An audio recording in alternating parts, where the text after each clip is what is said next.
কান্না করা যাবে না, কারণ কান্না ছেলেদেরকে মানায় না। ঠিক বুঝ হওয়ার পর থেকেই ছেলেদেরকে এই একটা কথাই ভালোভাবে শিখিয়ে দেওয়া হয়। আর এই কথাটা শিখিয়ে দেওয়া সমাজটা এবং সমাজের মানুষগুলো ভুলেই যায় যে ছেলেদেরও একটা মন আছে, তাদেরও মন খারাপ হয়। যেই সমাজ ছেলেদেরকে কান্না লুকিয়ে পাথর হতে শেখায়, সেই সমাজটাই ছেলেদের মধ্যে কোমলতা খুঁজে বেড়ায়। আর একটু এদিক সেদিক হলেই ছেলেদেরকে রাগী, বদমেজাজি আর পাষাণ উপাধি দিয়ে দেয়। সত্যিই কি ছেলেরা পাষাণ, নাকি তাদের পাষাণ বানানো হয়? সত্যি বলতে ছেলেরা পাষাণ নয়, কষ্ট তাদেরও হয়। হয়তো সমাজের ভয়ে কান্নাটা নিজের মধ্যে লুকায়িত রয়, কিন্তু বুকের ভেতর অসম্ভব রক্তক্ষরণ হয়।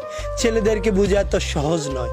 মনের মধ্যে হাজারো কষ্ট থাকলেও সবার সাথে হাসি মুখে চলতে হয়। মাঝে মাঝে মনে হয় ছেলে হয়ে জন্ম নেওয়াটাই সবচাইতে বড় পাপ। কারণ সমাজ তো দূরে থাক, ইনকাম করতে না পারলে ছেলেটা পরিবারের